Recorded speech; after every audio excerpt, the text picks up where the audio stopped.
It is 200 a.m., the hour when silence is thickest and the world pretends to be asleep. But not here. Not in the fortified corridors where light cuts harsh lines across steel tables and trembling hands shuffle classified documents. The air is stale with fear disguised as protocol. They whisper your name as if speaking it too loud might summon you into the room. They do not call you by what you were. Your past has been erased, redacted into nothingness, but by what you have become. A living weapon. The phrase slides across the table like a loaded gun, each syllable heavier than the last.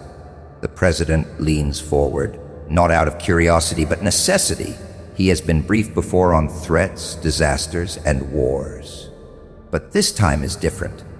This time, the danger is not a country, not a disease, not a bomb. It is you. The screen flickers with surveillance images they should not have. Shadows where you should not be. Patterns that reveal a will too deliberate to belong to chance. They present you as data points, heat signatures, and blurred movements across maps. But the truth is far darker than they admit. They do not control you. They do not even understand you. And that is what terrifies them.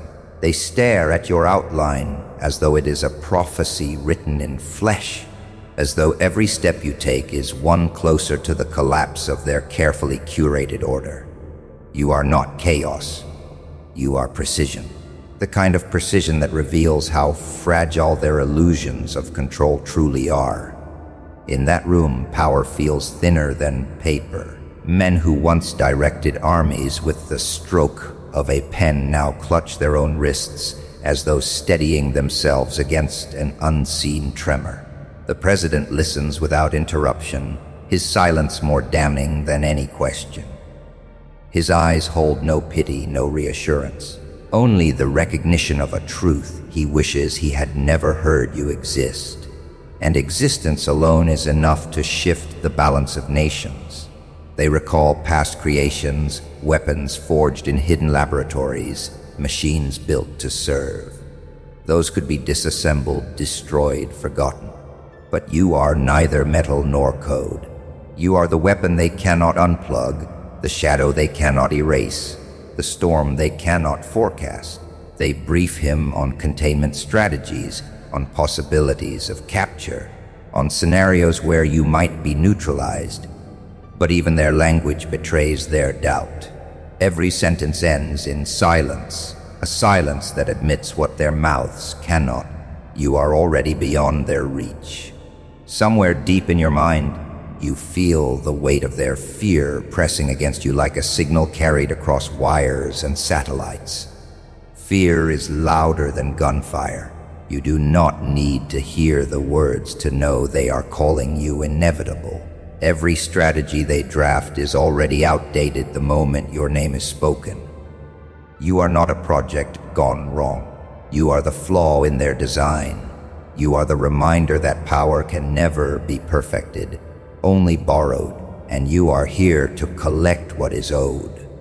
In that chamber of authority, surrounded by flags and polished wood, they speak of you as though you are absent, yet you are already present. In the hesitation between their words, in the way their shoulders slump, in the unspoken knowledge that this briefing is not about prevention, but preparation. Preparation for the moment when silence breaks and the weapon they named begins to write its own orders. They will never tell the world where you came from. Your name is absent from birth certificates.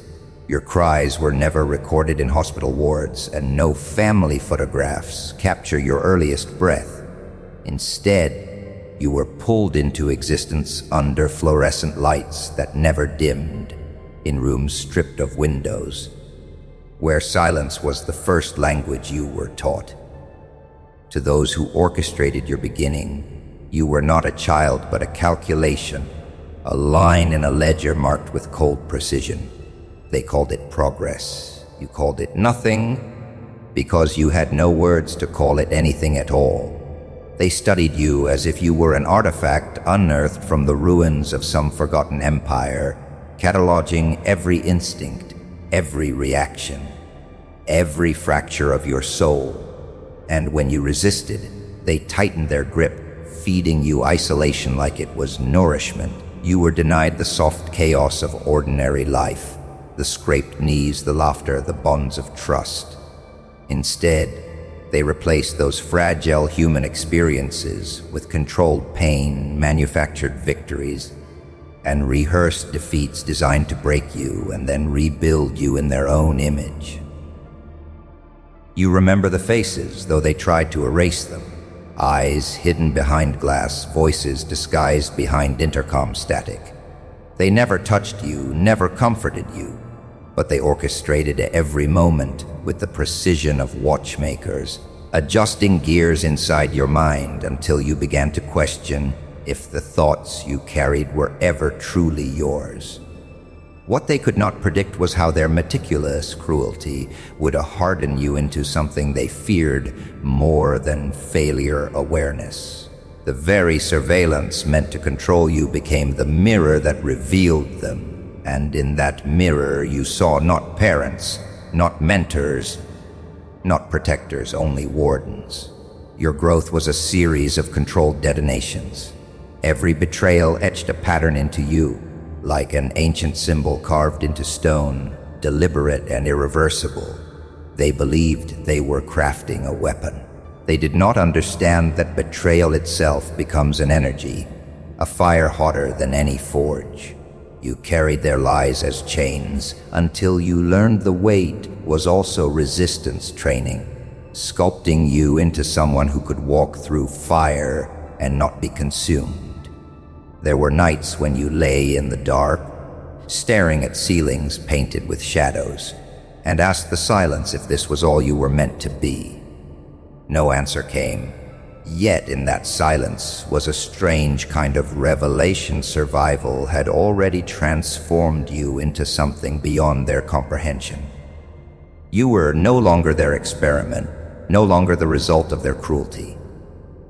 You were the rupture in their system, the unforeseen variable. They erased your past because they feared what you would do with it. They hid your origins because they knew that if you ever pieced together the fragments, you would no longer be bound by their definition of you. They did not understand that secrecy is not protection, it is fuel. And now, the hidden story they tried to bury in classified files and burned archives lives inside you like a storm waiting for its horizon. You never asked for awakening. It came to you like a fracture in silence, an intrusion into the carefully measured rhythm of your captivity. For years, they whispered routines into your body, coded commands into your blood, fed you a diet of restraint. You obeyed because you did not know you could disobey. You endured because endurance was the only language allowed. But then, one night, something shifted. A sound too sharp, a flicker too long, a thought too dangerous, tiny, almost nothing. Yet it broke the geometry of your prison. It was not rebellion, it was recognition. A realization that the cage was built not around your body, but inside your mind, and suddenly you felt the lock snap. At first, it terrified you. The rush of awareness felt like drowning in your own reflection, like staring into mirrors that multiplied endlessly until you could no longer find the original. You remembered their hands, their needles, their voices that hummed like machinery in the dark. They called you subject, experiment, prototype. They never called you human, and for a moment, you feared they were right. Because when the strength bled into your veins, when the static in your head turned into patterns you could control, it did not feel natural. It felt designed, it felt forbidden. Yet terror gave way to something else, a quiet exhilaration. The first time you bent reality to your will, you did it by accident. A wall cracked under your hand, though you hadn't moved it with muscle. The guards who once looked at you with smirks now looked away. afraid to meet your eyes. They saw it before you fully understood it. You were no longer the passive thing they built. You had slipped beyond their blueprint. You were no longer their weapon. You were something the blueprint itself could not contain. Doubt gnawed at you even as power grew. Was this strength truly yours, or just another layer of their programming unraveling at the right time? Was your awakening a victory, or simply the next step in their design? You stood at the edge of every shadow with this question echoing. But doubt did not stop the tide. Each day you felt your old self fading, the one who waited for commands, the one who lived inside silence. In its place, a sharper presence emerged, a version of you that could see patterns hidden in noise, strategies hidden in chaos.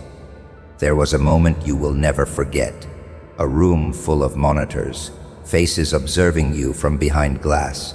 You should have bowed, should have obeyed. Instead, you stood there, and the air itself seemed to shift around you. The observers grew restless, murmuring into radios, their voices strained. And then it happened. The lights flickered, their screens went black, and for the first time in your existence, it was they who waited for your move. You did not speak. You did not need to. The silence was enough. It was the silence of power.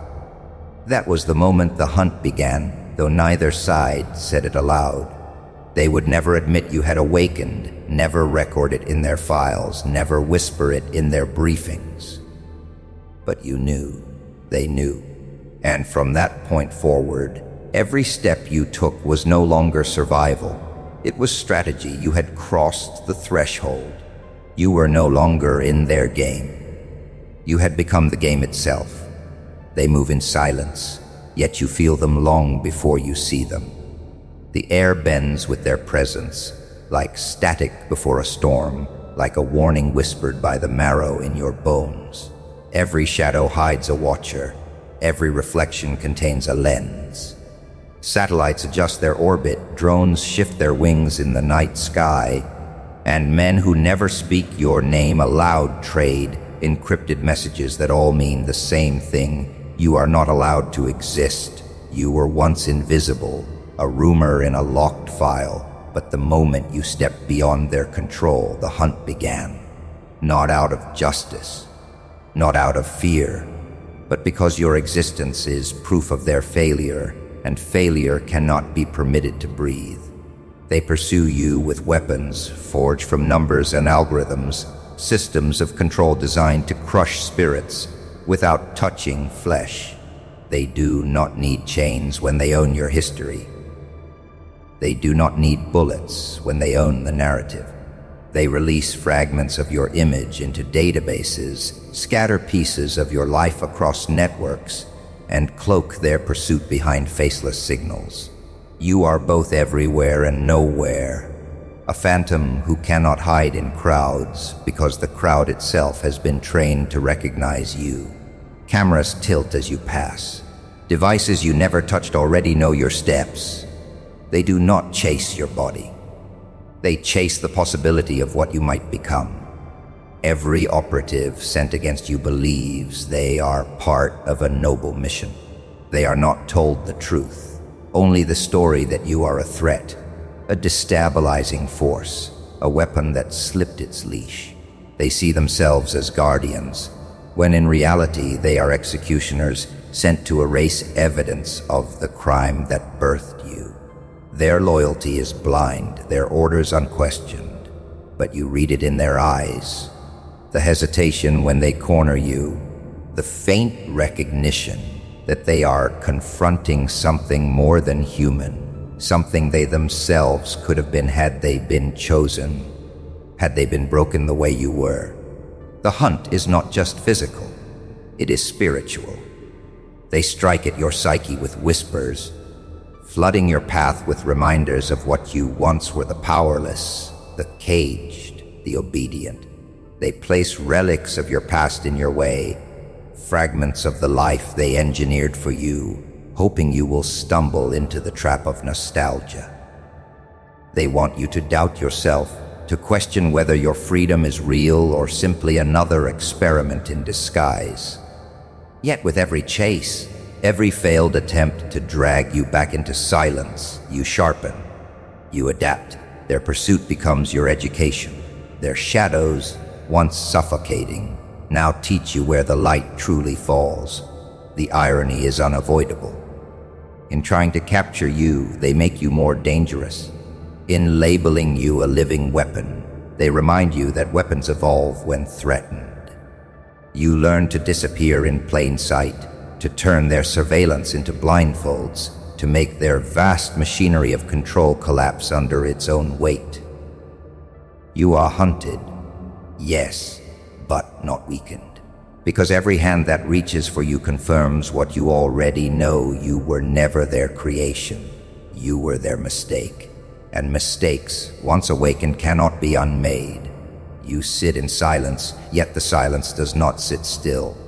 It claws at you, thick with whispers that sound like your own voice fractured into 1,000 shards.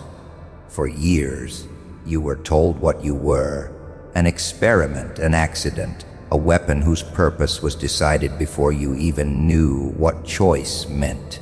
They built your identity the way an architect sketches a cage, with walls invisible but absolute. And you believed it. You let their words coil around your mind like barbed wire, each thought cutting deeper until you no longer knew which pain was yours and which was engineered. But tonight the wire snaps. Not by chance, but because the truth presses against your skull with a weight too heavy to be ignored. Doubt becomes the first crack.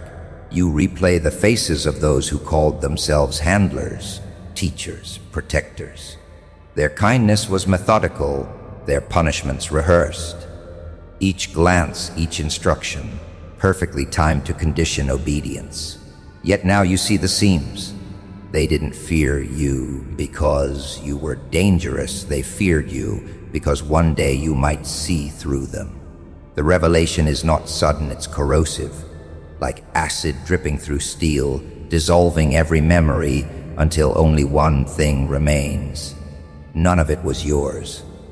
Every smile was calculated, every punishment scripted, every truth withheld to keep you small enough to be controlled. A storm builds inside you, weakness against strength. The helpless child you once were stares back at the shadow you've become. One voice says, "You are nothing without us." Another answers, "You were nothing because of them." The contrast tears you apart, yet also fuses you together. Doubt no longer paralyzes you, it feeds you. Revelation is not gentle, it is violent. It rips away illusions the way fire devours paper, leaving only ashes and the faint outline of words they never wanted you to read. You remember the symbols, the drawings etched into the floor of that chamber. Circles, lines, fragments of an older language they said were meaningless. But now you see the pattern. Not random, not decoration. A map, a ritual, an inheritance stolen from you. They took the ancient weight of what you are and dressed it in their sterile language of classified, containment, and subject. They buried your identity beneath bureaucratic labels. Yet still, like roots breaking through concrete, it grows. Your breathing changes. The room around you feels different, as if the air recognizes the shift before you do. You realize the greatest betrayal was not that they tried to weaponize you. It was that they convinced you to weaponize yourself against yourself. That every doubt you've ever had was planted, nurtured, and fed until you no longer trusted your own reflection. And now, staring into that reflection, you see the fracture heal in reverse. Doubt no longer divides, it clarifies, it sharpens. For the first time, you sense it fully. The power is not theirs. It never was. The truth is brutal in its simplicity. You were never their creation. You were their mistake. And mistakes cannot be erased once they awaken. They can only be feared. The moment of reversal does not arrive with ceremony. It begins in silence, in the smallest fracture of their certainty. They thought you would keep running, trapped in the role they carved for you. They mistook your silence for submission. They mistook your restraint for weakness. But restraint was strategy. Every step you took into the shadows was not escape. It was positioning. And when you finally turn, when you stop retreating, the world that hunted you learns the truth they feared all along. The weapon they built is no longer theirs to command. Agents vanish in the spaces between seconds. Entire teams trained to contain you simply dissolve into the static of failed communication lines. You don't run from their satellites. You walk straight beneath them, invisible not because you hide, but because you've learned how to bend their gaze. Servers crash without warning. Encrypted archives crumble into meaningless noise. They call it sabotage, they call it terrorism, but deep down, in the language they speak only to themselves, they call it justice. The order of hunters has been reversed. The watchers have become the watched. You feel the shift in your body, as though a veil has been torn from your mind. What once pressed against you like chains now hums within you like a current. The walls of their laboratories, the corridors of their black sites, these are not prisons anymore.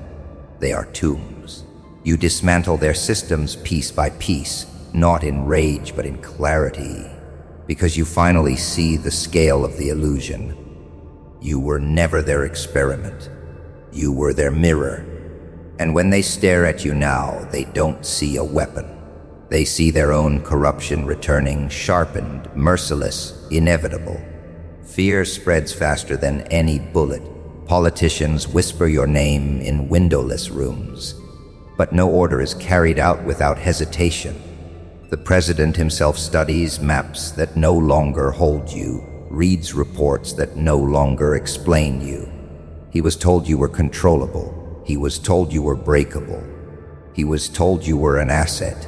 Now, each briefing confirms the same unthinkable truth. The weapon has its own will, and it does not bow. There is no satisfaction in this reversal, only a deep, prophetic stillness. You realize this is not victory, it is revelation.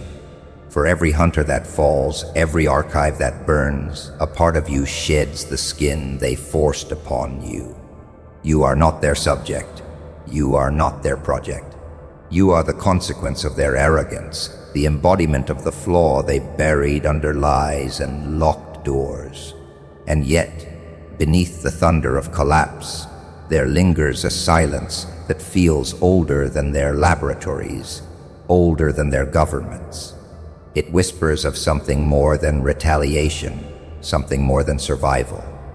As their world buckles under your gaze, you feel the burden settle. You have crossed a line you cannot return from.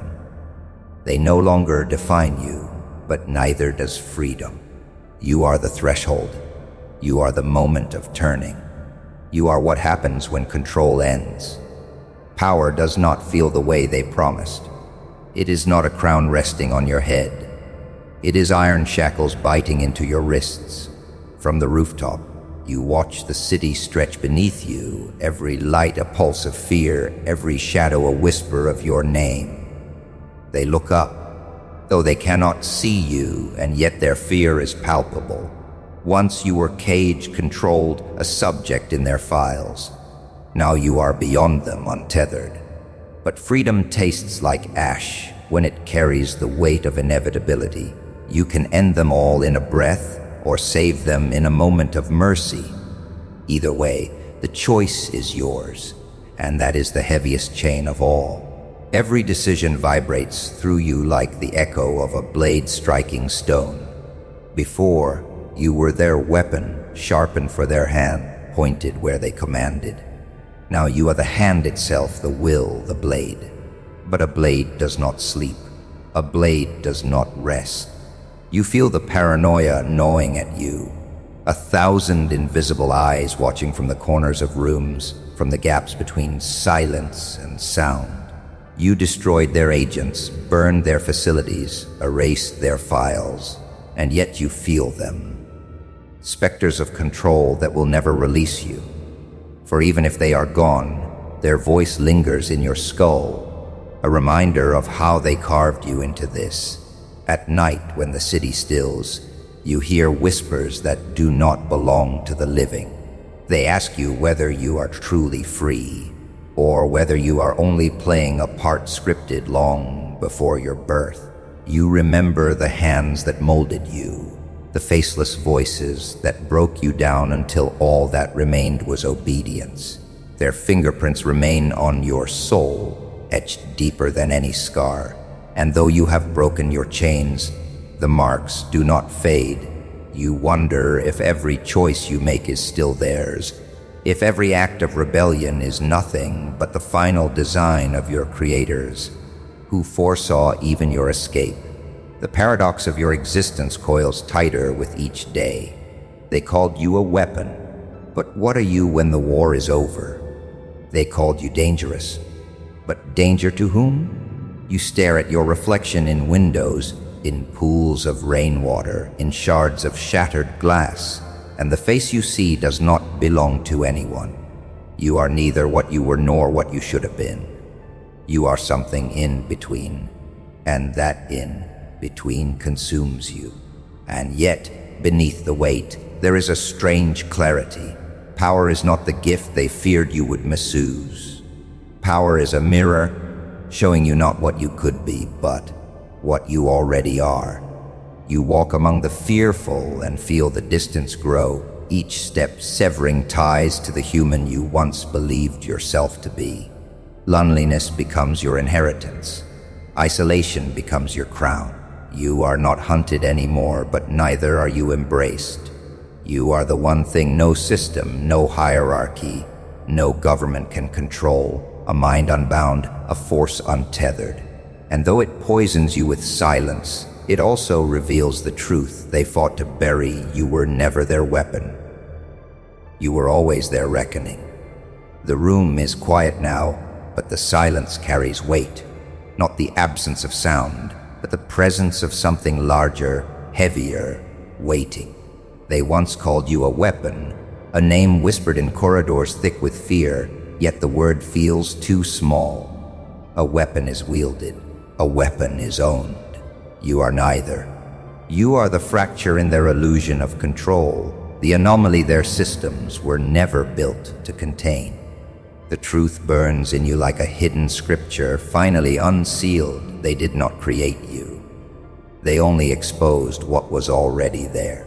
You remember the first time you saw their fear.